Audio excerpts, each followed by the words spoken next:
Ladies and gentlemen, it's me, the Mullet Man, Travis Hinton. You're watching 5-Star Takes, and I'm here to show you what Mullet Mania is all about. Be sure to tune in now on YouTube. What's up, everybody? Welcome to 5-Star Takes. Yeah, but before we get into it, apologies for to our viewers for not discussing this on last week's show, but we had such a great interview with Mullet Man. But if you haven't had a chance to watch it, or if you want to watch it again, go into the 5-Star Take archives that are on our YouTube page. Info will be where you can find the site. It will be at the end of the show. So, but before we get into the show, let's take a minute to remember the legendary one half of the Wild Samoans who just recently passed away, the father of the real tribal chief, Roman Reigns. Take a moment to pay our respects to Sika.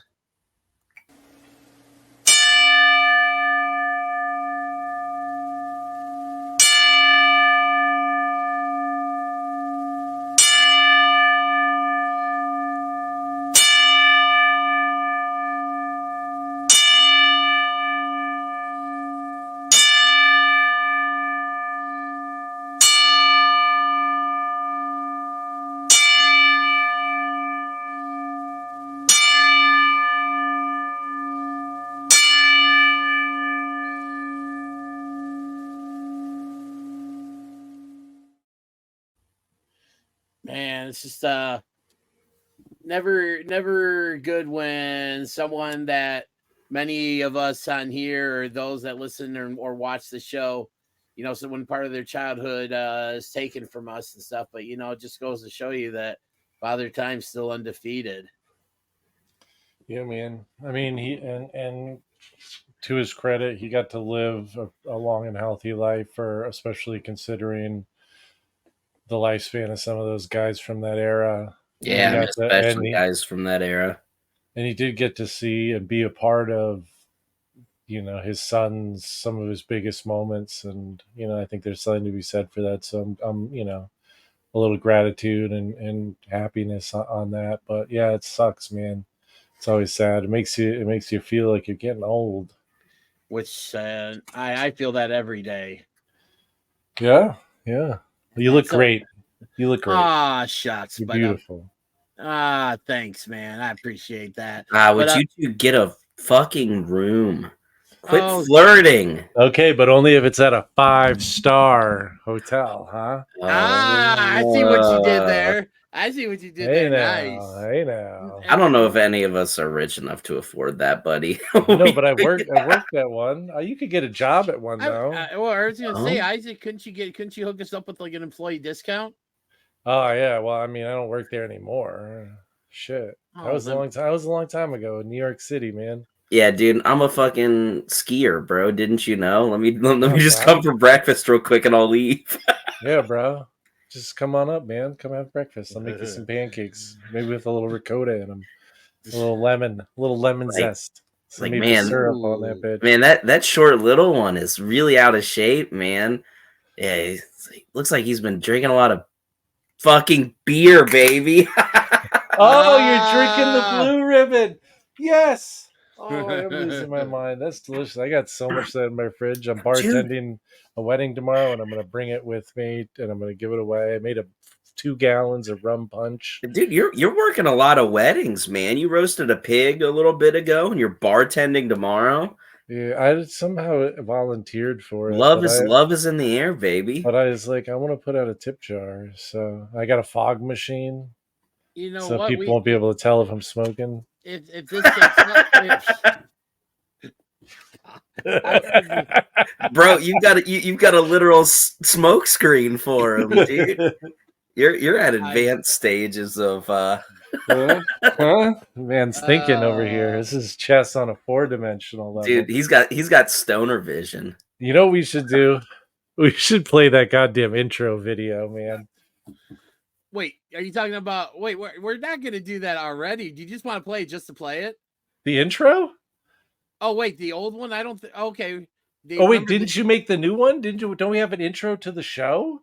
Yeah, I debuted it on last week's episode. Where were you? So let's do it. You were there. So let's do it. Let's play it now. It's the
hell yeah. Oh, That shit man. slaps, bro. That slaps. That old one did, but you know what? Since we kind of we're taking this and making it its own show and kind of not necessarily distancing ourselves from our friends over at Shooting Shit. Which, by the way, if You should you're watch that. you should the Real boys easy to decided find. to take the boys decided to take a break this week. So I think they wanted to play with some fireworks or something. I don't know, but we never fear because we are here to provide you with a lot of new and I guess you could say fun content. Yeah, hell yeah. They got fun content Some would say over there. fun. They do. Do they do that's the guy that does the cigar reviews, right? Oh, different guy. I was thinking of James. Never mind. Yeah, Sorry. no, I'm on a different level, man. What? We're good. Who are you you're on a talking different about? something. Hey, Glenn? judging by our pre-show talking before we hit the record button, I think We're good. We're good. I was trying to make an old cigar joke and it didn't land. It's okay. Yeah. This one's very veiny. That's the old joke. Yes. Anyway. Yes. Anyway. Yeah. Sorry. Is there in this cigar joke? Is there a Bill Clinton or Monica Lewinsky reference? Oh my God, I love with Brian Glenn probably. You know why Bill Clinton wore wool boxer shorts, right? Oh no. To keep his ankles warm. Come on, that's a good one. I was hoping for the bell. The ding, Man, ding, we're not even 8 minutes in, and you've already gotten a well, that's tough. You warned me that you were going off the rails, so I thought I'd beat you to it and make you look sane. You could. DDJ, no. what's up, man? Did I break you up? Sorry. Are you okay over there, buddy? We love you, man. Isn't this what we want? We're distancing ourselves, but we're not distancing ourselves. We were talking about shooting shit, man, and watching them over on the YouTubes. And the Facebook page. Because they go off the rails too. Yeah, but they're a bunch of good guys. And shout out to the hot one, Giovanni Tuhati, for the graphics that you see on YouTube. You know, our logos and everything. Well, my logo. Shout out to all of them. My logo was created by a friend of the Silver Wolves and stuff from way back when we first, rebranded Shooting Shit to what it is now. But obviously, shout out to the hot one for your guys' logos and the new 5-star takes presentation that you see while you're watching this on YouTube. Yeah, we've barely gotten to use this. This is like the second time we've gotten to use this layout because that's why he was so stoked on it. I mean, he was he was losing his mind. Yeah, and again, shout out, big shout out to Mullet Man for joining us on last week's episode. Which, by the way, guys, that last week's episode was a smash hit on our YouTube page, and it's already become our most watched episode. Yeah. Well, I gotta say that on our old show, Isaac and myself, that DDJ was on many times. We had some like pretty cool guests that were on. Just as far as levels that they reached in the business. We had Mike Chioda. That was we had Vampiro, Just Incredible taking a shit. Just incredible. We did what's bro, his name? Vince Russo. Yeah, Vince Russo. I mean, we had that little one with Mark Mero, which I gotta say, I'm sorry to Mullet Man. I'm gonna talk him up here in just 1 second. Mark Mero might be my favorite one we ever did. Mark Mero was really genuine. Yeah, very nice guy. For it being like 35 minutes, it was just like a really nice. Speaking of that little one we did with Hornswoggle. That was a good one, Dylan. Hey, come Dude, on. I totally forgot we did one with Hornswoggle. Yeah, he was rad. He was cool. But back to Mullet Man. That was just a really, really good time and like a really fun way to kind of take a little look at, what a Vermont, local talent, is like. And it's vastly different than, what I would suggest DDJ and I see with our local talents. You know what I mean? Just as far as the crowds and all of that. I mean, DDJ, your local fed that you go to, mostly adults, probably. Yeah, I would say the one that I attend most frequently is definitely more adult oriented, but it's great. And the thing is a lot of the talent that they get on they have on the shows, they've done stuff with AEW. I don't know if you guys caught Dynamite this past week, but during the scene where Jericho had Taz ejected from the commentary table, did you guys see that? No, I didn't watch. I have given up on them, man. So there was a scene where when Jericho came out to do commentary and had Taz removed, and one of the security guards on there, his name, he wrestles in the Illinois and also in Wisconsin areas. Jordan Cross, he's actually a pretty good friend of mine, and he was one of the security guards that's sweet. on there.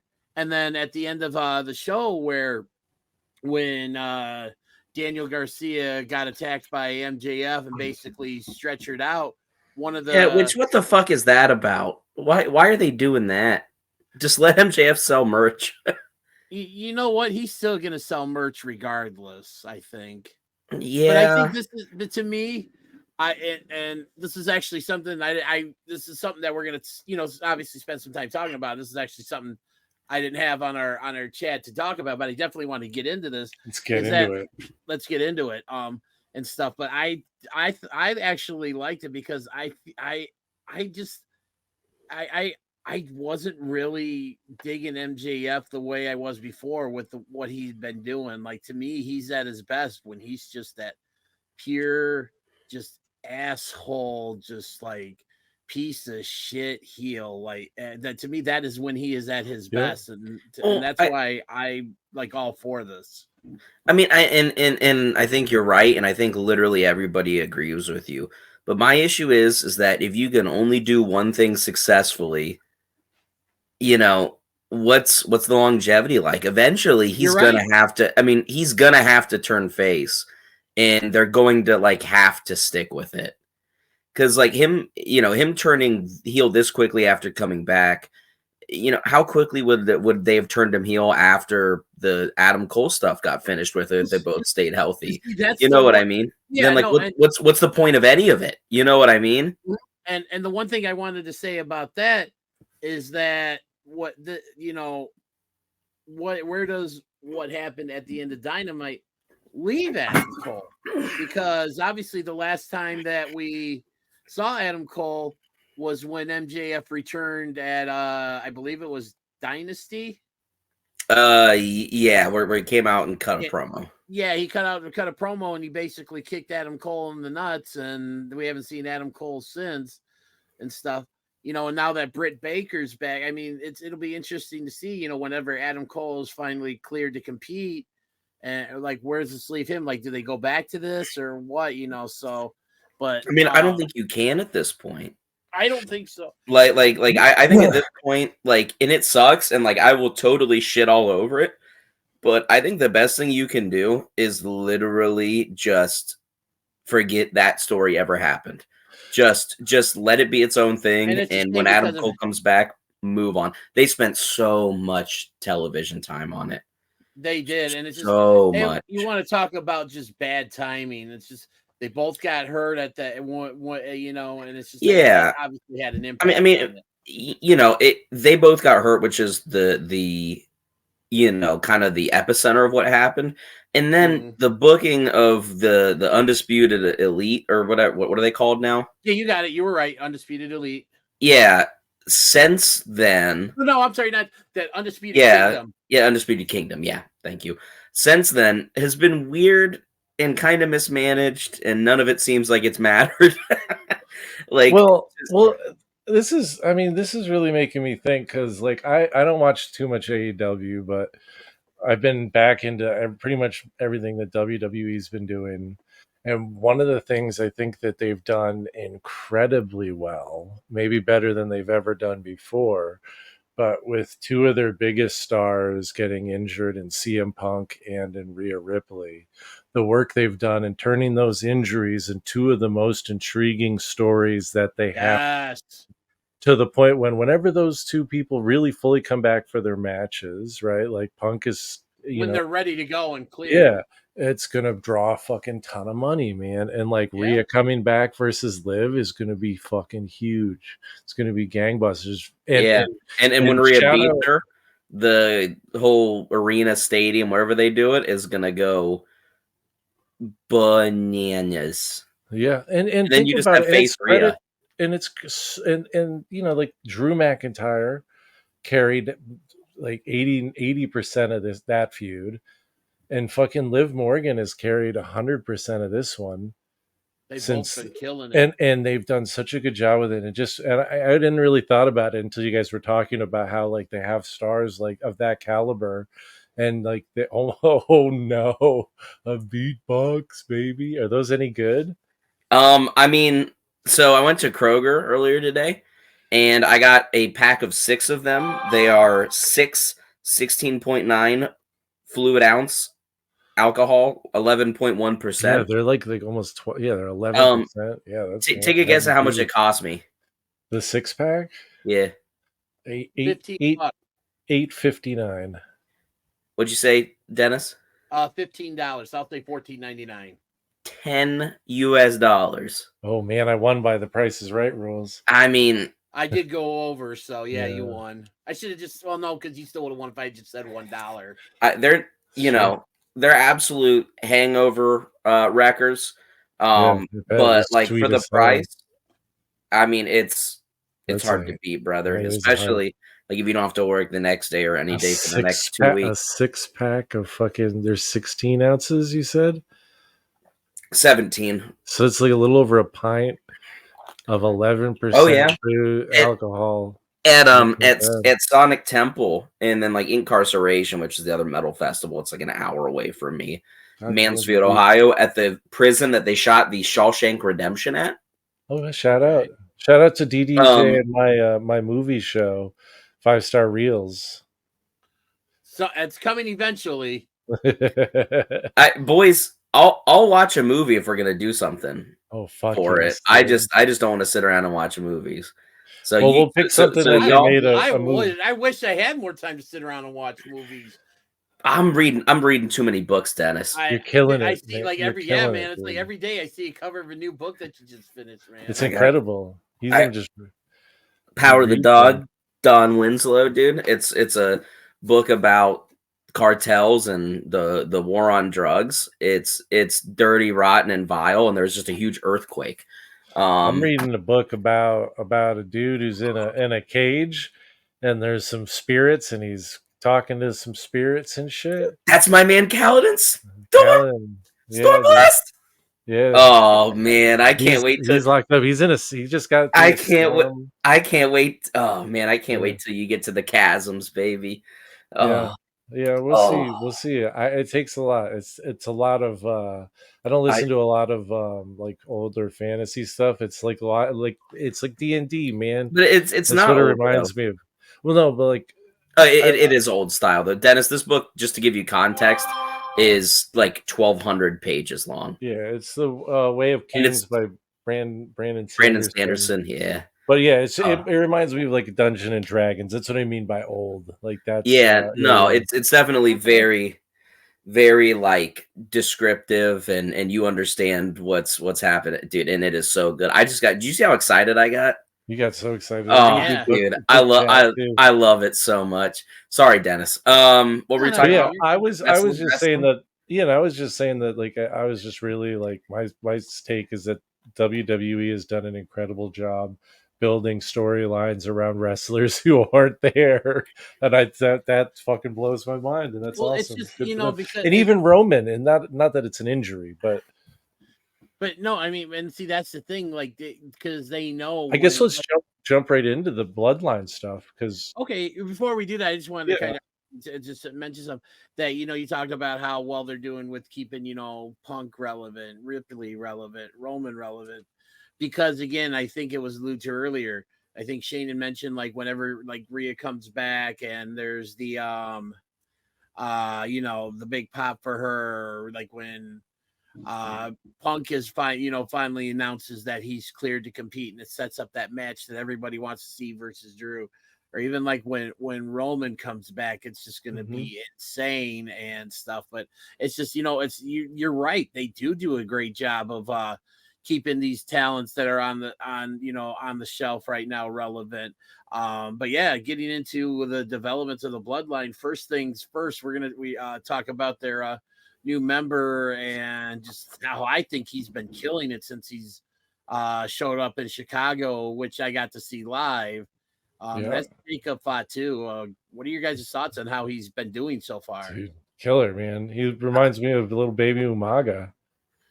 I haven't watched any of the work on SmackDown yet, but I can talk about the work he did in GCW. And that dude is a fucking maniac. Yeah. Like, Isaac, have you ever, at some point, you and I, when we have time, I'll have to figure out a couple good GCW matches for you to watch with him. Well, his brother is still there, right? Mm-hmm. Yeah. Who's but also a fucking maniac. Yeah, no, I mean, that's Zilla, right? Yes. Yeah, Zilla. Okay. Dude, Jacob Fatu is an animal. He's like 300 pounds, but this dude is, capable of doing like somersault planches over the top rope. Moonsault. And he's slimmed down. I mean, I remember when you said he was in the 300 pounder, but like he's gotten better since he slimmed down, even before he left for the WWE. I mean, if you want some good Jacob Fatu stuff, go look up on YouTube his matches against Hammerstone. Mm-hmm. From MLW, right? Or is that yes. No, yeah, you're right, MLW. Yeah, no, I've seen highlights from those, and they are good. You know what? That's a good call, DDJ Isaac. Well, we'll have to go watch those matches because you would love Alex. You would love Alex Hammerstone. You saw Alex Hammerstone. Awesome. I follow him on the Facebook. He's a big meat slapping meat fella. Yeah, he's huge. He's huge. Yeah. No, I got him. He's I follow him on Facebook. I think I might even be Facebook friends. I don't know. Yeah, he's good. Hammerstone. Look at that. I don't know if do you think he could make the translation into a bigger company? I think that he's bred for Vince, I mean, Vince would have loved him. Well, no, for sure. You know what? But he's roided all to hell. But I mean, I think he'd be good in NXT. Oh, he'd be really good in NXT. Monster heel. Yeah. WWE, I could see them giving him a shot and see if he could sink or swim, but I would say definitely NXT, but maybe not. He needs some time in NXT, I think, to get maybe acclimated to the system, but he could easily catch fire, and I think if he does, he would make huge waves in WWE. Yeah, well, Jacob is so. Yeah, he didn't even spend any time in NXT. He didn't need to. Just judging by, oh no, I'm not. And also, and the other thing too is right. Those guys are probably down there working their asses off every second they're not on TV, because when they are on TV, most of the time they're looking tough or doing like one or two moves because they're not working whole matches, so they're protected. WWE is doing a great job with these guys, and it's all continues into that story about Roman, who's not there. Right, because all of this is really built around that story about him. Listen to especially if you go to a show live, like when I was at SmackDown for Jacob Fatu's WWE debut, just the "We Want Roman" chants, how loud they got and how loud, like if you're watching SmackDown on TV, and anytime like last week when they were in Madison Square Garden, the we how loud they got, and then just the pop that Heyman got when he said to Solo, "I acknowledge that you are not my tribal chief." We want There's Roman. I'm telling you, there's gonna be in 20 years, 30 years, there's gonna be whatever, who knows what it'll be called, whatever wrestling thing documentary series there is, and they're gonna do one on all of this, because like specifically on Roman has had one of the craziest career up and downs I've ever seen. I mean, he was the most over ever in the Shield. He broke off, became a face, was over for like 2 months, and then got fucking go away heat forever. And it like they wouldn't make it took him beating cancer. It was the only fight and even win. then he still wasn't enough. Yeah, he gets cancer, comes back, gets cheered. People start hating him, turns heel, people cheer him. Reigns, for the longest time ever, has the craziest storyline that's ever existed in WWE, and then loses at Mania. That's the big blow off, and then turns face by going home. And he's finally, I think, where Vince, and I mean, obviously we know Vince ain't in charge, but he's finally where Vince wanted him to be. I think when all this went into motion, it's like starting back in 2015, he's at that level. I think the WWE always wanted him at that point. Yeah, when was the Daniel Bryan Royal Rumble or whatever? The one where everyone lost their minds because he 2015. That was the 15, Roman one. Mm-hmm. Yeah. That was the one. That was when. I mean, that was when the real nuclear go away heat happened because they were pissed about. I mean, and rightfully so. Everyone wanted Daniel Bryan to win, and he got taken out, and it was like shit. They're really just shoving Roman down our throats, and it is what it is. Like Roman has stepped up, and like I think credit needs to go, partially to him, but a lot to Paul Heyman. Did you without Paul Heyman? I mean, he's that missing piece of the puzzle that really unlocked everything. And because Roman doesn't have to talk that much. And since we're talking about Paul Heyman, shout out to Paul Heyman for his dedication to the storyline. Did you guys hear the story behind his look at Madison Square Garden? No. Mm-hmm. So the rumors going around is that he specifically, because I don't know if you noticed like how his eyes look so bloodshot. And rough.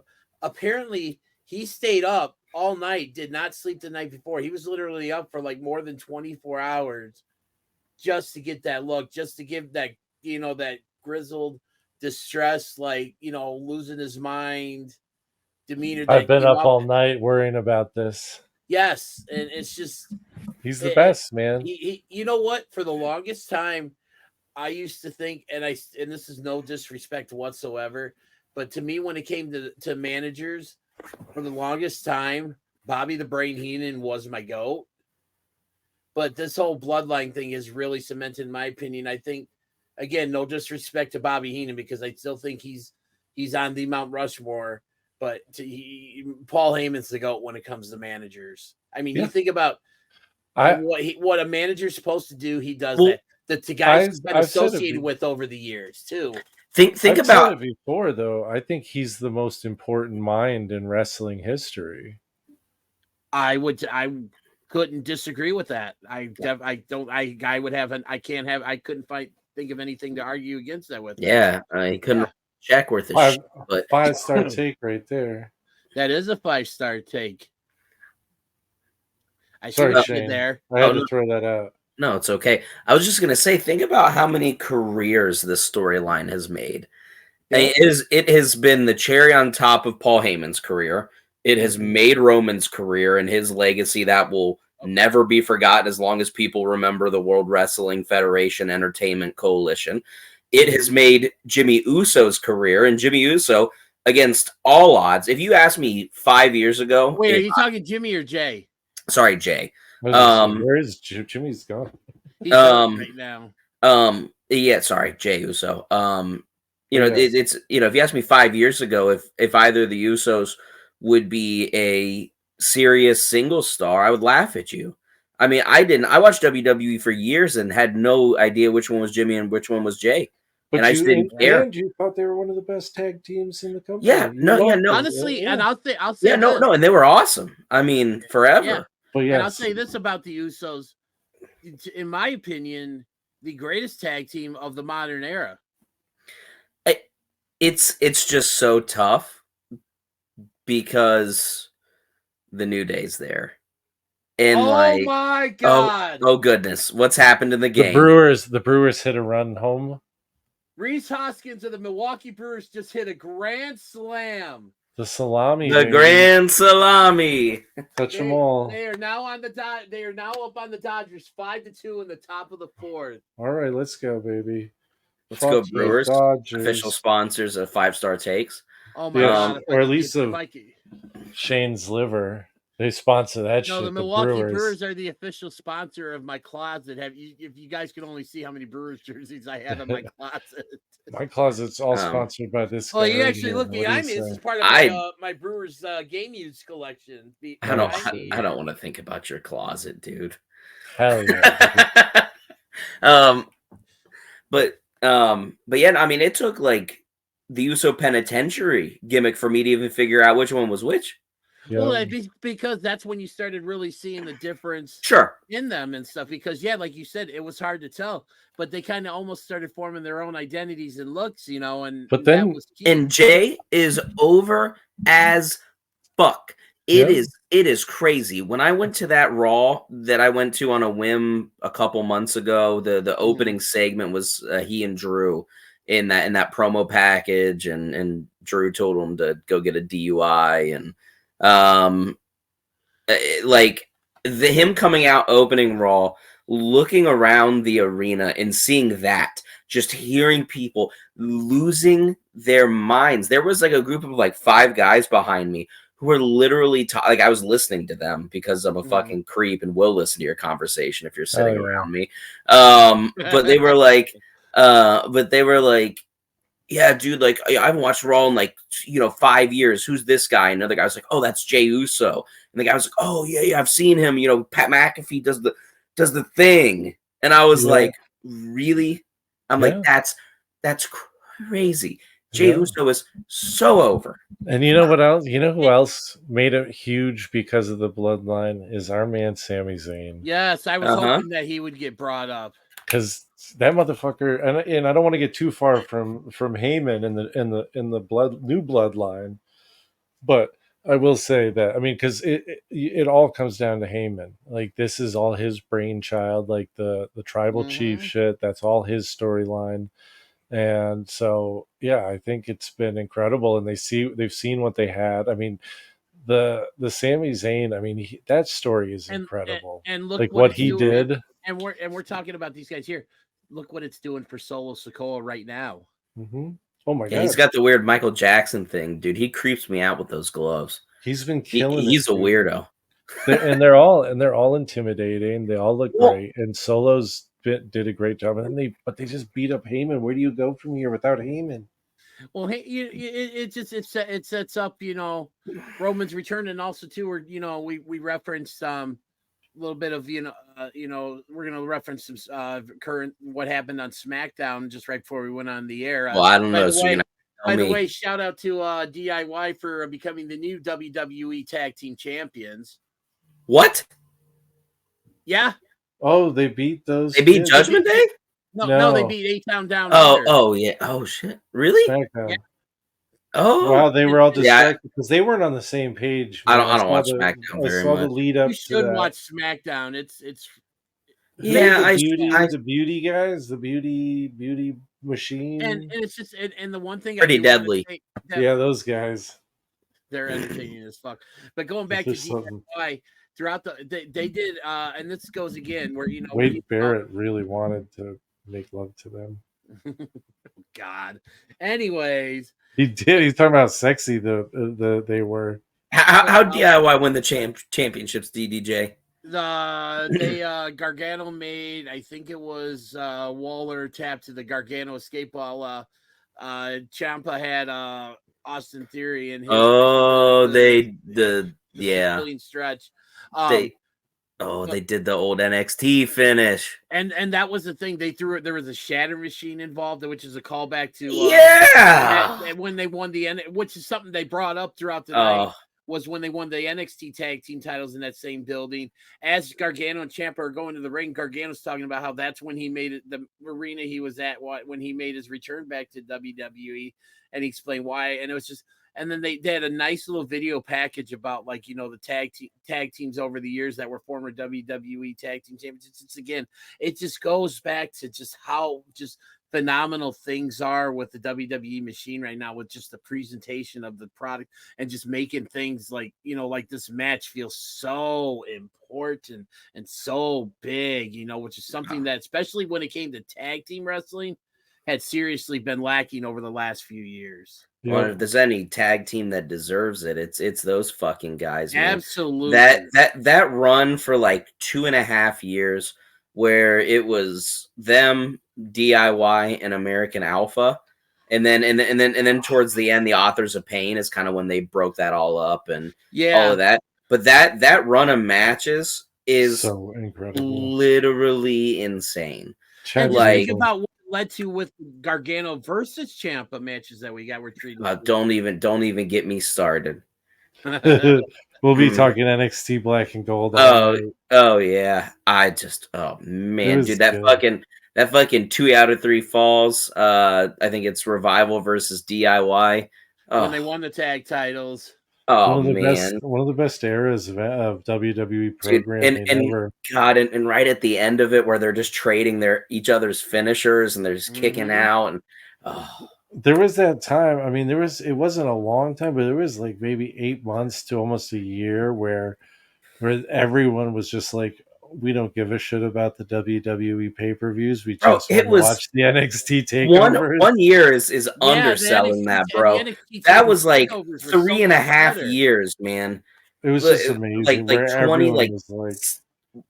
2016 to 2019 or so, really into COVID. I guess so. It got so bad that Vince took it away from them. Mm-hmm. Well, it got bad when AEW started up and NXT couldn't win the war against AEW. That's when Vince stepped in and gave us that NXT 2.0 bullshit. But again, it's been a blessing in disguise because NXT is so fucking good right now. You're right. Dude, the opening street fight from 3 nights ago. Oh, man. And then the promo Lola Vice cut. Yeah, I mean, she was crying and shit. It was crazy. It was intense. It was very intense. I mean, I am stoked for Heatwave on Sunday. I mean, we got a great weekend of action between. I mean, what we had on SmackDown, what we had on SmackDown, what we're gonna get at Money in the Bank, which we're gonna get into in a little bit here, and then also Heatwave that we're getting on on Sunday. I mean, it's just a phenomenal weekend of wrestling. This is the kind of shit I love as a wrestling fan. I mean, you brought up Heatwave. We're talking about NXT. Why don't DDJ? Do you want to pull up the card, run down it? Maybe we can give some predictions and kind of see who predicts the matches correctly, since we all watch NXT. Well, I will do that right now. Let me just. Might be a fun little game. Fun little game to play with the boys. with the fellas. Okay, so this is what we've got. We've got 6 matches. Are you writing your answers over there? I'm writing all our answers. Oh, you're gonna be our recorder here. Yeah, I'm gonna be the official reporter, and I'll be unbiased. I promise. Like a statistician, is that the guy that types all the shit out? Yeah, stenographer. Thank you. Look at Isaac pulling out the $64 word. You know how I kind of half remembered that word. Stephen King's "You Like It Darker." One of the stories is about a stenographer. Dude, I'm learning. You know how I remember that? from the Dave Chappelle show skit about the home stenographer, which is oh no. Yeah, how about It's NXT? good. How It's about good. NXT Heatwave? Dennis. All right. So we have for the and this is going off of Wikipedia. So Yeah, straight down the list. right now. No big deal. So the one match they have set for the pre-show is we've got Carmen Petrovich and Ariana Grace, who is the daughter of Santino Marella, against JC Jane and Jasmine Nix. Was that one of the kids Wait, that was there when? Wait, was that's one of the kids that was there when fucking Jim Cornette slapped him for not fucking being scared of the boogeyman? I don't know. That's the daughter. That's the kid. That's awesome. Wait, and the Ariana Grace, the Miss NXT girl? Yeah, that's Joe. You didn't really know that was Santino Marella's daughter? Yeah. Oh that's goodness. Awesome. Yeah, I got the faces in this one. It's a pre-show match. I don't know. Yeah. Give me Santino's kiddo. I'm not writing this one down. I'm going straight into the fucking. Well, just for shits and giggles, I'm going with JC Jane and Jasmine Nix. So all right. Okay. All right. So now we got into the main card. We have for the NXT Tag Team Championships, we have Nathan Frazier and Axiom, the NXT Tag Team Champions, going up against Andre Chase and Duke Hudson of Chase University. I think I got Chase U in this one. The story has been moving very quickly on NXT toward Nathan Frazier and Axiom having issues. You know, Nathan Frazier is the speed champion and he's taking matches and all of that. Which, by the way, I did see it wasn't for the it wasn't. Wait, I didn't think he was the speed champion. Or he had a match on speed against the champion or something. They actually recorded that before SmackDown that I was at because they saw that when he wrestled Akira Tozawa, and that speed is actually for something that it's only a couple minutes. That's entertaining as fuck. Yeah, I gotta check it out, man. It sounds like something I'd be into. Yeah. Oh, I've only watched the first one. I need to watch the rest of them, Isaac. Y'all need a second to talk about Bluey. So no, we're good. We're good now. We got that out. It's worth watching. You picked Chase U. Yeah, no, Chase U deserves it. They are one of the only remnants of the initial stink of going to NXT, 2.0 and. They've really developed. They've spent a lot of time with, their stories, and they've been a fixture. I think they deserve it. It's a good way to make this Duke Hudson, descent more meaningful. They can hold it up until the next big show. Duke Hudson costs them. They get their moment. Yeah. They can move on. I'm going to actually double down on that, and I'm going to go with Chase U as well, too, for pretty much almost the same logic that you mentioned, Shane, because you talked about the apparent dissension that's been, and it's not something that's just recent. If you go back and look, there's been kind of some little bit of tension here and there between Frazier and Axiom for a little while now and stuff. But it's been ramping up heavy over the last three or so weeks. And I agree, and I kind of see that coming to a head. And like you mentioned, it's time for Chase U to get a decent run with the tag titles. I know they had a little bit of a run earlier in the year, but yeah, give them a good run and stuff because you know what, the Chase U gimmick actually, I'm in. I fucking love Chase U. You can ask Isaac every time. Every time there's a Chase U anything because he and I wrote it down. I wrote it down before you said it. Okay, I knew. I'm going with Chase U because I think they have nice shirts and the sweaters look nice. It's a very nice color. The Chase U section is going to be going crazy, dude. Isaac, you could totally rock that sweater vest that Andre Chase always wears. No, it definitely looks very you. I could do it. I will do it someday. All right. Actually, Isaac, I think if you grew a goatee, you could pass off as Andre Chase. I cannot grow a goatee. I can barely grow facial hair. I'm not Shane. I don't have the power of the stash like he does. I don't really have the power of the stash. I shaved it earlier and it just lost. Domino Mysterio. Oh, That's another good one Dominic. for Hey, Domino yes. Mysterio is another good one for That is- yes. Speaking of Dominic, I mean, obviously that he was, Mullet Man was very complimentary of his mullet on last week's show, which again, by the way, if you haven't had a chance to watch it, or if you want to watch it again, go onto our YouTube page and look up episode 12 and stuff. But Dominic also has an epic mustache. It's true. Yeah, I mean, all I can say about Dominic is I've never considered doing a mullet, right? But if a mullet gets you Liv Morgan, yeah, I got to consider it. Got to keep the options open. Might have to rock it. Yeah, what's the second match? What do we got next? All right, we have you could rock a mullet. For the NXT Women's North American Championship, we have the champion Kalani Jordan going up against Sol Ruka.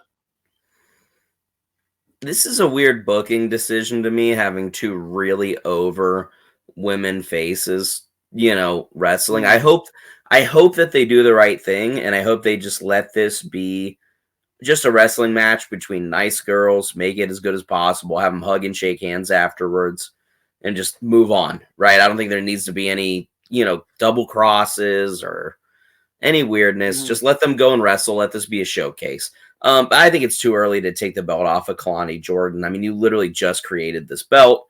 You literally just crowned her champion. You take the belt off of her now. And they went through the whole all that stuff about doing the combine. Well, Sol Ruka was the number one performer in that. Yeah. And she's the challenger, and she's gonna be something special. As long as she stays injury free, because she's had some injury issues with her, with torn ACLs and stuff. I mean, if she can kind of steer clear of that injury bug from here on out, Sol Ruka is gonna be something special. Because that move she has, her finisher, Soul Snatcher. Yeah, that is just. It's incredible. Snatch, yes, yeah. All right, I'm going to go with Ruka just because Sol Ruka sounds like a goddamn just Star Wars Jedi kind of name. You know what I'm saying? Oh, he's choosing like my grandma on Sundays in the NFL season. Yeah, just on this one. That's a good one. All right, Sol Ruka, come before the Jedi Council. All right, I'm going with Kalani Jordan on this one too, because again, Shane, you and I must be sharing a brain here, because I agree. Too early. It's too early.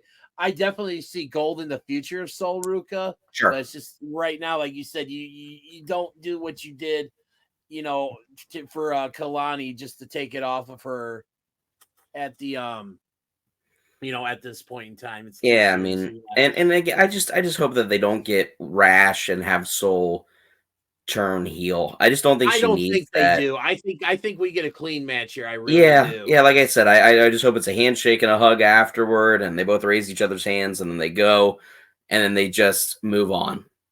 I think what's going to happen is I think we're going to get a clean match. They're going to do the post, match handshake and hug, and then I think we're going to see, some of the heel women like Fallon Henley, and I don't know who else she was talking to. Like, man, fuck Fallon Henley. Yes, please. Me and all my friends hate Fallon Henley. I love Fallon. No, you don't. No, you don't. I love her. Oh my god. You lust her.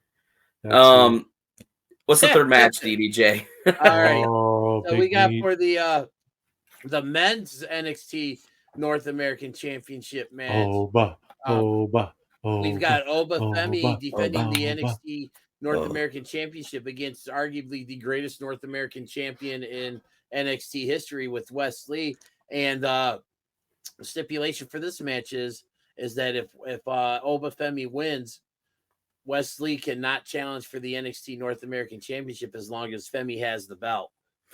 It's Oba, right? Femi. It has to. No. I was just saying it has to be Oba. There's no way he's losing this. I think that you see him get pushed to lengths we have not seen him push before. I think that Wesley puts in a valiant effort and just comes up a bit short. But Oba is something special. Yeah. Leave him with the lower level title. Let him grow into himself in that role. and when he is ready, drop the belt and have him move up. Right? Do you think he's the one that ends Trick Williams' run as NXT champion whenever that time comes? No, just because I think I really think that they're going to wait. Okay. And just let that wash out. I think that I think that Trick Williams will be on the main roster within a year. So I think that they're going to be willing to be patient enough to not have them really cross paths. You know what I mean? Mm-hmm. Let Trick exist, let Oba exist, and then when the time is right, have him shoot up. Yeah. But again, I think that Wesley is either destined for the main roster or destined for a, heavyweight championship run. So it's Oba. Yeah, I'm gonna go with Oba as well too, because like you said, I think I definitely see Wesley making a transition to the main roster sooner rather than later, and such, because he's just so good. And I mean, this goes back even to his days when he was with the Rascals in TNA. And I mean, obviously, his buddy Nash Carter, who he's now, back to being Zachary Wentz and team, and that now he's back in TNA. And he's taking pictures with Gigi Dolan's fucking ass cheeks and posting them on Instagram. It's crazy. The shit that they post together. Sorry, DDJ. I'm feeling like Isaac tonight. Hey, I've been there's two of you. Yeah, we're operating on one brain cell right now. What's the next match then? Wait a minute before. Well, first off, Wesley, you have to predict this match anyways. Yes, Isaac. Oh, I thought that was obvious. But yeah, I think that Wesley's going to do great on the main roster because Ricochet just got released, right? Or not released, but he just left. I think that he is going to step into that Ricochet role, and I think that he is going to thrive in that Ricochet role. The little dude who is a crazy high flyer but has a ton of heart, has enough strength to, kind of throw it around a little bit, and he's going to be that fucking uber over little baby face who, it doesn't matter how many times he loses, he's always in it, and people are going to cheer for him. I think that Ricochet leaving when he did is the best thing that could have happened to Wesley. You know what? And that's my 5-star take. Thank you. I was going to say that's Shane's 5-star take. God damn. So, Isaac, what say you? I would say you're going with Oba as well? Oh, fuck yeah, dude. Oba. Okay. Oba rules. Oba, there's no reason not to just have him be an unstoppable monster. He's gonna be. He's special. I'm not gonna say he's gonna be special because he already is. And he's one of those guys. There's no way he wrestled anywhere in the Indies, right? This is a homegrown. No, he's a homegrown guy. That found at a tryout, and I believe when he won that North American Championship, he had only had like 20-something matches under. I mean, he's still learning. Like he's good. He's still learning. He's still adding to his repertoire. He's not even close to his peak yet. He's already this good. Oh man, and that dude, I'll never stop talking about it, man. That triple threat WrestleMania weekend with him and the fucking big redneck dude and Dijak dude. Yeah. Oh my goodness. And then even on the last NXT PLE with who was it? Wesley and it was Gallus. It was Joe Coffey. Joe Coffey. I mean, that was incredible as well. Yeah. So. Just so good. So man. All right. Sorry. No, you're good. You're good. So we got next up, we have for the NXT Women's Championship, we have Roxanne Perez defending against Lola Vice. This one I think is really tough to call. I'm going with Lola Vice. Why is that? Did you see the way her booty looked in that promo? I knew it was coming. That's fun. I want to see that. I want to see that with the belt around it. This one is very easily the hardest to call on the whole card, I think. I think that all the storyline indications and all the time they've spent on Roxanne Perez to come back and kind of be this heel that I don't think she's really natural at being. Right. I think that storyline wise, there's no reason why she shouldn't win. But Lola, against all odds, after being a heel and winning a match against Shayna Baszler, who's a heel, has somehow and rather convincingly, by the way, Yeah. in that Underground. It wasn't like a fluke. Like it was convincing. Has somehow turned face. And I mean that promo on NXT again, I didn't love it. I thought it was a little hokey.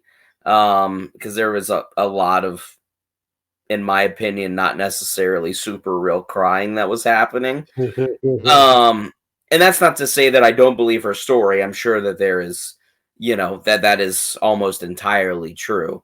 But they let her do that forever. And the NXT crowd was eating it up. I mean, she got some of the best reactions of the night. I just think it really depends on who they want to call up to the main roster first. And I'm going to be honest. If I'm going to leave one of them in NXT, I'm going to leave Roxanne because her promos recently have sucked. I mean, she has. Last week was terrible. I mean, she just has not felt natural. She feels so stiff as a heel. Like all of her insults in the crowd feel robotic, and it seems like she gets flustered by them getting irritated quite a bit. But I'm gonna go Roxy. All right. I'm gonna go Roxanne Perez as well too. But I'm gonna say, because I feel like I think it's gonna be one of those where you can put the belt on Lola now, but I think it's going to be one of those. It's basically, to me, it's kind of one of those things where they could have put the belt on Cody back at WrestleMania 39, but just think about what him losing only to win it, a year later did for Cody. Obviously, I don't think it's going to be a year out before this happens, but I'm going to go with Roxanne Perez retaining. But I would not be surprised to say, let's say, when they do their, I don't know when their next premium live event after Heatwave is or something, but like when we start getting around maybe like the SummerSlam era time, that I mean, that'll be the next one. Whenever their next one is, like, I think it's going to set up for like a rematch, and I think that's where we see Lola get the championship, and like she really is, because I just feel like it's going to be one of those, like, Roxanne's going to win it now, but in the end, it's going to be, I think Lola Vice is going to be the one that gets it away from Roxanne. So, all right, sounds good. What, one more match? We got one more match, and then we're gonna do quick little predictions on Money in the Bank men's and women's winner, and then we're gonna go to Isaac's. It's time for picks, Sorry, that was a little premature there. Hey, I get that. Got a little excited. Oh no! Yeah, stupid trackpad on my mouse pad on my laptop. You're good. All right. So we're gonna go with we have our main event, which is a fatal 4-way match for the NXT Championship. We got Trick Williams defending the NXT Championship against Javon Evans, Ethan Page, and Sean Spears. Man, as much as I want Javon Evans to win, because I think he's probably, outside of Oba, one of the most intriguing and entertaining people on NXT. And Javon Evans is there to eat the pin, baby. Yeah. No, but I mean, because I genuinely think he's like, man, that kid's got. He's so young. He's 19. Yeah, well, he's 20 now, I think. But is he 20? I think so, because they kept saying he's only 20 years old. Man, you keep saying I'm only blah blah blah. Man, I'm 8 years older than him, and I'm a fucking piece of shit. Yeah, but no, as much as I'd love to see him win, there's no reason not to make Trick Williams an even bigger star. Yeah, no. I mean, I think ultimately he is 20. I just looked it up online. Javon Evans is 20 years old. I think that Javon Evans is the consummate underdog of this match. I think that he is in the ring more than anybody else. I think that he is taking the most beating out of anybody else. I think the finish involves him maybe taking three finishers in a row. I'm gonna set it up for you. You ready? So Ethan Page hits his finish. Javon Evans kicks out. Sean Spears gets in the ring, kicks Ethan out, hits his finish. Javon kicks out. Trick gets in the ring, and is like, I don't want to do any more damage to this guy. You know, tries to pin him. He kicks out again. You know what I mean?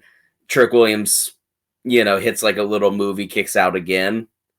And then Trick's like, okay, fuck, I have to finish him. Hits finish and pins him. I think that Trick retains. I think it'd be silly at this point to take the belt off of him. Again, you spent so much time building him up, so much time in that Carmelo Anthony story, so much time with him. Carmelo Anthony, Jesus, dude. Carmelo Anthony is a retired bat. I don't believe. Yeah, no. Believe he's not as far as I know, he's not an NXT superstar either. You probably don't want to bet on him either these days. Yeah, no, but believe it or not, I do understand, and I apologize, but no, I think that Trick's too early in his title run to take the belt off of him. They spent so much time building him up, so much time, legitimizing him. Too early for that. Mm-hmm. Yeah, I agree. I think it originally when it was going to be it was supposed to be Trick Williams versus Javon Evans, who won that battle royal.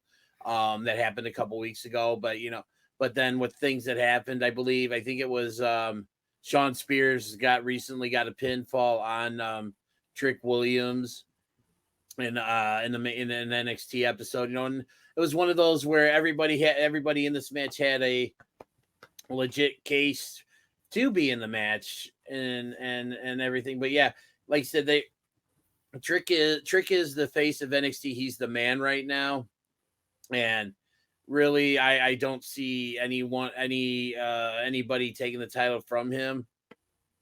I definitely think this ends with Trick hitting a trick shot on somebody to get the win. So yeah, I'm gonna go with Shane here, and I'm picking Trick to retain. All right. Well, we've got our choices. Wait, Isaac, who's your pick? You never I thought I started it out. Either way, I'm going with Trick Daddy. Okay. So yeah. And you guys picked all the same ones. I threw it up a bit. I threw it off a bit. So we're gonna have. So you, me versus him, DDJ. Yeah, we'll see and how. If it comes down to it, we'll use weapons. Weapons. Yeah. I'm gonna use a pineapple. Ooh, callback. I'll use a watermelon. Ooh, callback. I'll use fly swatters. Dude, I'll use nose tweezers. Yeah, I was gonna say you could use the nose tweezers that they didn't get used. They didn't get used, those bastards. Yeah. All right, so now we're doing Money in the Bank. Money in the Bank, rapid fire. We got this. Rapid fire, Money in the Bank. Who do you got? Write them down, Isaac. We got to keep record. I've got it. I've got it ready. I built it. Right, who do you guys have winning the women's Money in the Bank? Who's in it? Oh, I got it now. It's Io Sky, Chelsea Green, Lyra Valkyrie, Tiffany Stratton, Naomi, and Zoe Stark. Io Sky, Chelsea Green, Lyra Valkyrie, Tiffany Stratton, Naomi, and Zoe Stark. My heart says Chelsea Green because she deserves it, because she'll do anything in the world for that company, and she just loves being on television. But my brain says Tiffany Stratton.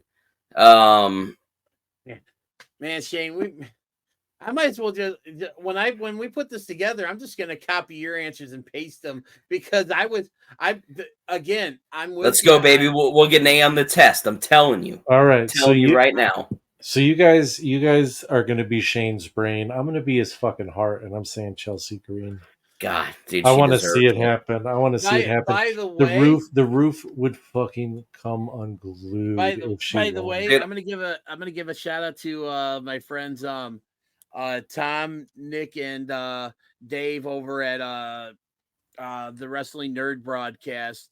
they're actually doing what they call they're doing something like a little with some of the Patreons, of which I'm one of, where they if one of I got picked in a drawing to be part of this match where I get a representative from each of the Money in the Bank matches, and if one of them wins, I could possibly win a t-shirt, which I really need another t-shirt, but if it's free, it's for me.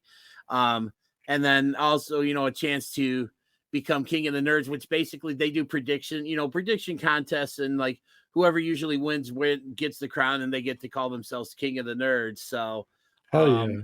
And my representative in the women's match is actually Tiffany Stratton, so I'm feeling really good about that. Yeah, no, She's the odds-on favorite, I believe, but I think Chelsea Green would be a better story for Money in the Bank, but I just right now it's like I said, it's one of those two, but I just my brain is telling me I'm going with Tiffy time. Just imagine her going into every Monday or Friday night and just fucking bumbling cashing it in. And she would fuck it up every week, and it would be so funny. But Great. yeah, no, Tiffy time. All right. Well, next match. up we got Jey Uso, Carmelo Hayes, Andrade, Chad Gable, LA Knight, and Drew Mack. This one's one more time. This one's a tough one. You got Jey Uso, Carmelo Hayes, Andrade, Chad Gable, LA Knight, and Drew Mack. I'm gonna lay my thinking down right now. I don't think it's Drew Mack because I think CM Punk costs him. So I think you take him out of the match. Mm-hmm. Chad Gable, I'm taking out because I think the Wyatt Six might fuck with him. Yeah, I don't think it's Jey Uso. I don't think he needs it. I don't know if he'll ever be World Heavyweight Champion because I don't think at this point in his career he necessarily needs to be. I'm gonna go with my pick, Carmelo Anthony. Wow. Again, it's Carmelo Hayes. Oh, shit, dude, I forgot again. No, I did it on purpose. Anthony. I did it on purpose, Dennis. I remembered. Oh, yeah, sure. Way to cover your tracks there, buddy. No, it was a joke. All right. All right. But no, man, Carmelo Hayes, man. I think. By the way, I'm just gonna say that I'm gonna say this right now, Shane. I think you've given me an idea for what we're gonna call this episode. We're gonna be like we talk about WWE NXT's newest superstar, Carmelo Anthony. Yeah, dude. No, dude. I might get kicked off the show if you do that. I have final say of who's here and who's not. You're not getting kicked off the show. Hell yeah. Okay, cool. I can say whatever I want. Well, I don't know necessarily. Oh, okay. It's gonna be worse than I look at it this way. The Carmelo Anthony stuff gives me ammo to give you shit on this show. Yeah, no, it was a well. Speaking of what of Melo, who do you got? Are you gonna go with Shane on this one? Actually, this is a big moment here. I actually am not going with Carmelo Hayes or Anthony. You had to think about it. No. Actually, no. I've pretty much had it down to two people. I will say that the first person I thought of was Drew. But for basically what you said about Punk costing it to him, I'm not going with him. I'm actually going with Jey Uso because he is super over. He is a legitimate, I think, at this point in his career, is a legitimate threat to win the World Heavyweight Championship. And I'm going to play fantasy booker here right now. This is going to be my 5-star take, and this is going to be one of those you heard it here first. I think, and we didn't really plan on talking about this, but this kind of goes into my train of thought. I think Seth Rollins beats Damian Priest for the World Heavyweight Championship. That's crazy. Wait, it gets even crazier because Gunther is waiting in the wings with a title shot by winning King of the Ring. He's got a title shot at SummerSlam. I think Gunther takes the championship from Rollins at SummerSlam. Don't tell me Jey Uso cashes in on Gunther and he has no reign. Don't tell me you think that's going to happen, Dennis. I am telling you, I think that's what happens. I think. Fuck! I think he can. I think it's not going to be for a while. Like it's not going to be right away or anything. Oh, like that. okay, okay. It's not going to be at Summer. He's not doing it at SummerSlam. Like Gunther's gonna have a run with that title. Oh, I thought you were saying he was gonna cash it in immediately, and I Oh, was Drew like, Mac. No. bro, I was like, I'm gonna. If that happened, I would actually probably. I would break something. I mean, I haven't been that mad at wrestling in a long time. But no, I think that Jey Uso will cash in the Money in the Bank briefcase at some point, within the year. And I think it's gonna be before the end of this year. I think he cashes in on Gunther and wins the World Heavyweight Championship. And I think that's a great way to hit the reset on a Gunther title reign and have them look at what worked, look at what didn't, plan for the future. I don't mind that at all. So that's my pick. I'm going with Jey Uso. Isaac, who do you got? Well, my first instinct was Jey Uso, but I don't trust my first instinct. I don't even trust my second instinct. So I'm going with L.A. Knight because I would love to see him win it. I think the crowd would lose their shit, and he deserves a title shot. And I think L.A. Knight with the briefcase would be fucking awesome. Yeah, this men's match is really a huge toss up. It is really hard to tell who's going to win in this contest. Yeah, I'm so excited to watch I've got it all written down, and we'll come back next week. But we got to do match 3. No, we have to. No, we're just doing the Money in the Bank matches. We got to do Pics or it. We're just going to do Pics or it didn't happen. And this time we're really going to do Pics or it didn't happen. So cue the music. It's time for Pics or it didn't happen with Isaac. Hey, that's me. That's me. All right. You know what though? But you weren't the one that came up with this week's episode, so I'm going to yield to the person that came up with this. I said it first. I had one, and then you. Oh, okay. Well, for the record, I had a pick in there before he picked. No, I was first, and that's the way it is. What? Well, not on my chat. So, well, either way, my pick was Bailey, just for the record. But Shane, we did that one already, didn't we? I don't think so. I think y'all did Bailey. Oh, well, shit. Yeah. Well, then Shane, that was like a while yours? back. I think that was like one of the first ones I think that I actually. Okay. Well, goddamn. Moose.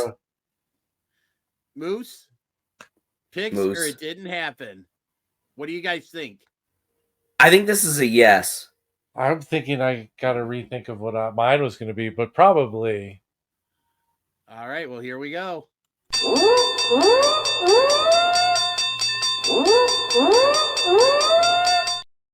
I'm 100%, baby. Kick him off. He sucks. We'll just call it a collective 4 in a row so far. 4 weeks in a row.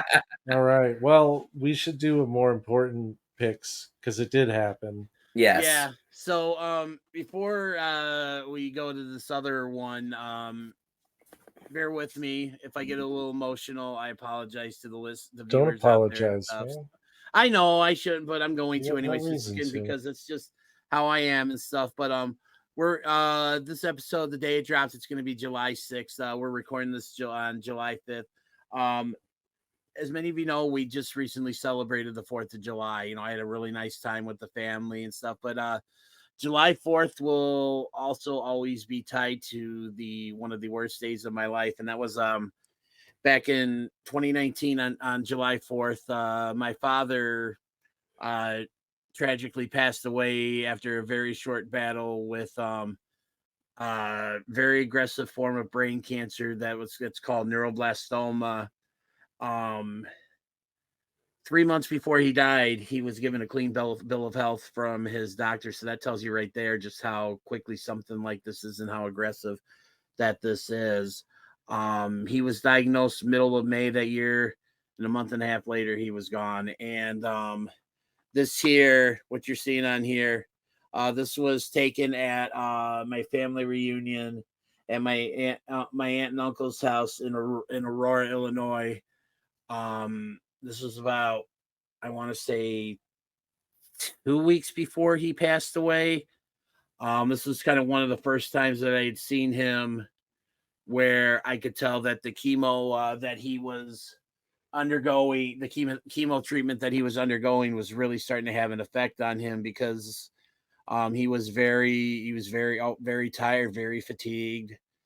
It obviously, as it went on, it got a lot worse, and his health, unfortunately rapidly declined. But to my knowledge, this is the last picture that I think anyone may have taken of him.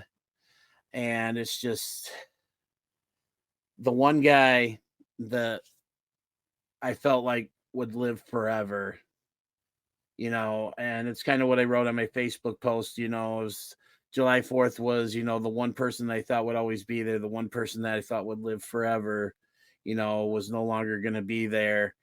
And waking up that next morning and realizing that, yeah, I was never going to be able to talk to him. I was never going to be able to, if it be able to, like, just talk with him, see how his day was going, to see what's going on, going out to see him, bringing my son out to spend some time with my mom and dad, and just all these things that unfortunately he's missing out on. And it's just the one guy, just the strongest guy I ever knew. The one, seriously, this guy would give you the shirt off his back. It's just, he was as good as it got. And I remember, I think I may have told him this, and I know I told a lot of people this. I only hope to, when I found out I was going to become a dad, the first thing I said to myself was, I always hope that I could be at least half the dad to my son that my dad was to me. And it's just,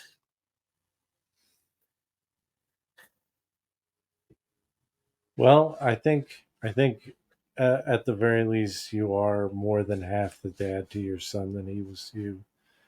I've seen the way you father that kid. I've seen the dedication that you put in to making sure that he has what he needs and that he gets to enjoy his life. And I think your dad would be proud of the father you are. Because I know I'm proud. I'm proud of you.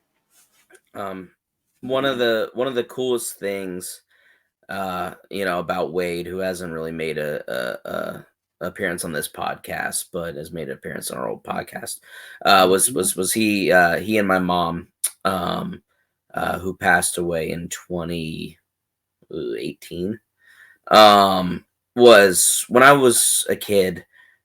They always tried to include me in literally everything that they did. By the age of like 6, I had seen Journey and Tom Petty and things, and they were not the kind of parents that always relied on like going out and doing things without their child. And when they did things, they tried to include me. And it's something that I've noticed that you do, Dennis. And it's really cool that you do your best to like include him in a lot of the things that you do. And I just think that that's really important.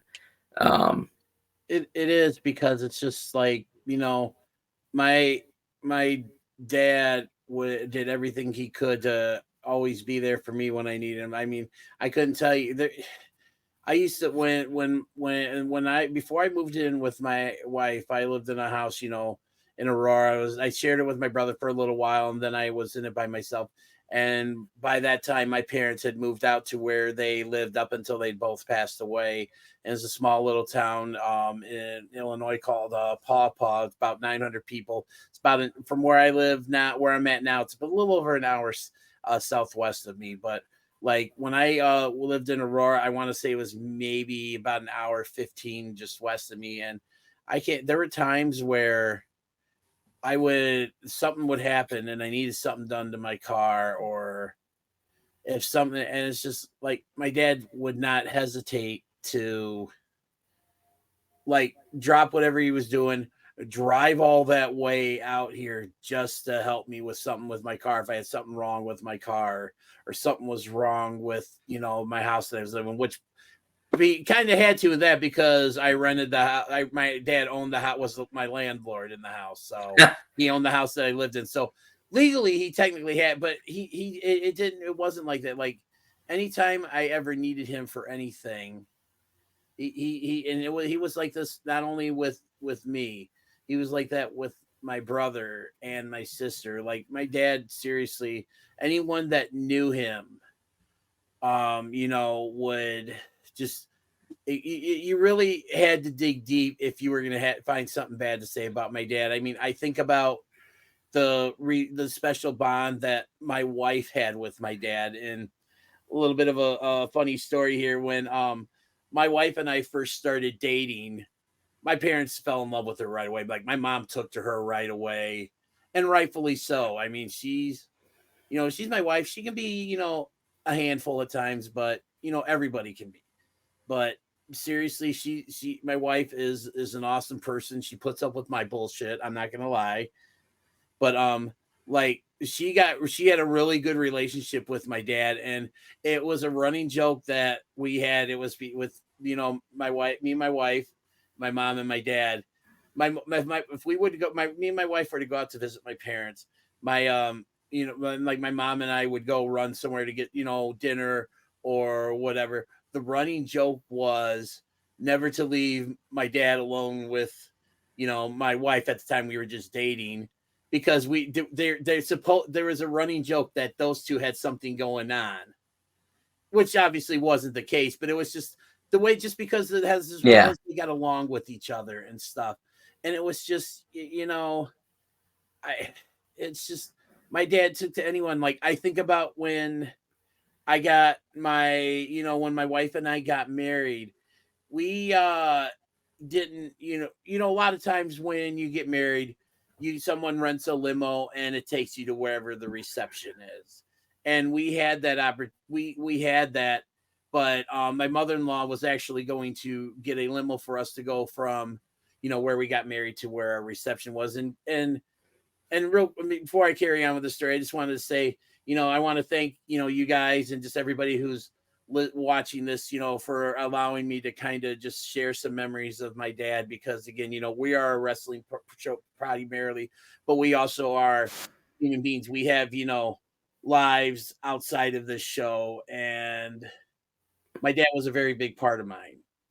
So going back, go ahead, Shane. I just wanted to say, I mean, we are primarily a wrestling show, but like the real primary is that we're friends, buddy, and you don't ever have to apologize. Well, no, and I know, for speaking your mind. No, and especially about something like that. And shout out to Dennis Day Sr., the man who raised one of the best fucking men I know. Yeah, they say the apple doesn't fall far from the tree, and every once in a while it gets picked up by a hurricane and blows 100 yards. But I mean, in this case, I have a very hard time believing that's the case, because Dennis, you are legitimately one of the best people I know. And Dennis Sr. had to have been a hell of a man. He was. And going back to the story, I almost asked what his name was before I said that, and then I'm like, wait a minute. And that would have been fine. Dude, I'm just glad you thought of it, because I wouldn't have. But going back to this story, so not long, I don't remember exactly how long it was. I want to say it was a couple years or something. My dad had inherited from his uncle, who had passed away a couple years prior to me getting married, a really nice black Cadillac. My dad was very close with his uncle and and his aunt. They lived down in Arkansas, and he would go down with my mom every so often to spend some time with them and stuff. But so when we got married, my dad took this Cadillac, and if I can find the picture, I don't have it with me queued up, so I can't put it on here, but I'll share it in the Shootin' Shit Facebook group. But there was he took this Cadillac, went and got like some of those like little custom window decals with like the lettering and stuff, and put our names on it, did the whole just married thing. He dialed up this Cadillac with like the streamers and everything, had the chauffeur's hat. Literally, I mean, like my dad doesn't go all out for stuff like this, and even my mom when I would talk about this a lot, and we talked about this a lot after he had passed, prior to my mom's health declining. But he dialed up this Cadillac, and drove us to the wedding reception. And like I said, when this was already pretty much set in place, but my mother-in-law suggested a limo, and I told my wife, I'm like, no, we have to do this because my dad put so much thought and time into this. I said it would crush him if we didn't do it. So, and she understood. So we went in this Cadillac, and like we're literally driving from the chapel where we got married to where the reception was. And he's he's got the just married on, the streamers, balloons, everything. He's honking the horn like my dad never went all out for anything like this. And it was just, he was so excited. He was so excited. He was so happy. He was so proud of this and stuff. And then just I'll end it on this. Like at the wedding reception, and we have video of this because we had a photographer and a videographer and stuff, and we had just recently watched our wedding video a few months ago, and this was the first time we'd watched it with our son, and it's the first time I think I had watched it since my mom had passed away. And just the one thing I always remember from that wedding, and I think Isaac will you guys will both appreciate this. My dad, that was probably the last time I think I ever saw my dad like bombed beyond belief. He was hammered? He was beyond hammered. And my mom... What was he drinking on? Do you know? I don't honestly know. Wade would never. Because and the only reason why I say I don't know, because for me and my wife, if you ever asked her, and if she were around here, I'm sure she would say this, that whole reception our wedding reception was one big blur because we were going everywhere, all over. I know my brother was feeding me Long Island iced teas throughout the night, so I was feeling pretty good too. I've never seen my dad drunk. But no, my mom was so never. And that we'll end it on this. My mom was so pissed because she had to drive home. Not only my dad, who was drunk, but my brother, who was also drunk. And again, our wedding reception was in a town called Warrenville, Illinois, which is where was it at? It was at oh God, I can't think of the name of the place off the top of my head. Courtyard Banquets, I believe. Who drove the Cadillac home? I mean, was it? My mom did. That was what she drove. Oh no, shit. Yeah. I mean, was it like a hotel? What was the space? Was it just it was like a space for rent? It was like a dining hall, a reception. Oh, okay, gotcha. And stuff, a venue specifically for something of this nature. But literally, my mom had to drive like an hour and a half home in the dark to where they live and stuff because both my dad and brother were drunk. So, yeah, you'll have that.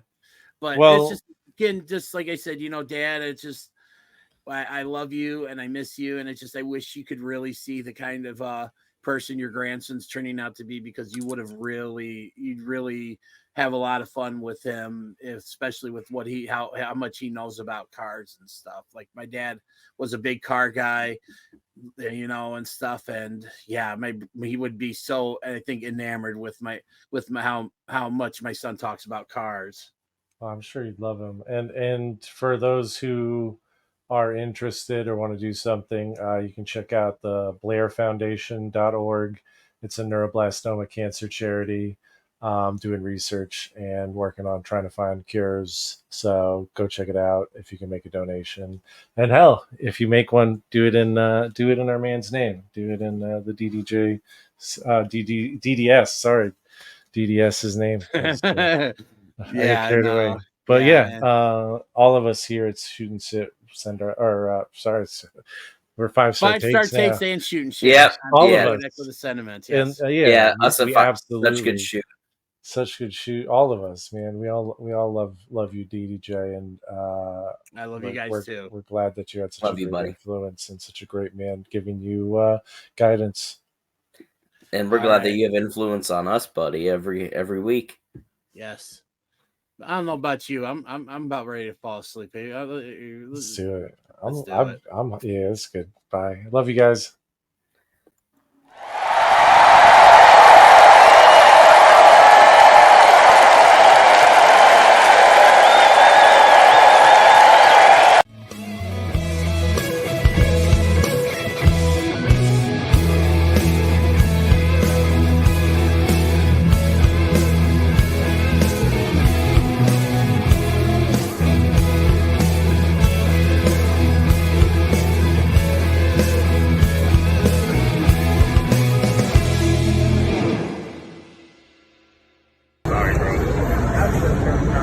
Legends of the Ring Sting, man. This is a great figure, old school figure. Looks great. It's Sting! Old school Sting from WCW.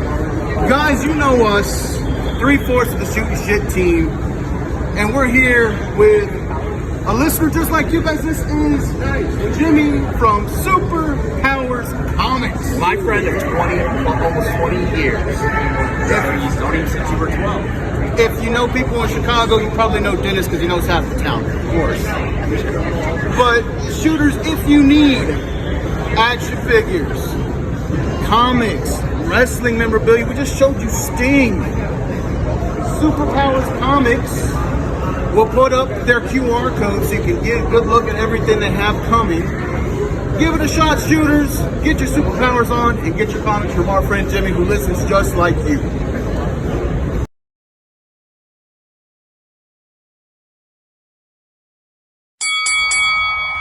Attention wrestling fans and fans of Shootin' Shit podcasts. You can now be one of the cool kids by going to ProWrestlingTees.com and buy the official Shootin' Shit t-shirt. Buy it now and be there at ringside. This episode and all episodes of 5 Star Takes are now available on YouTube at www.youtube.com/@5StarTakes. Be sure to like and subscribe. Get all of your 5 Star Takes news and updates by going to our Facebook page at www.facebook.com/SHOOTINSHT. And as always, thanks for watching.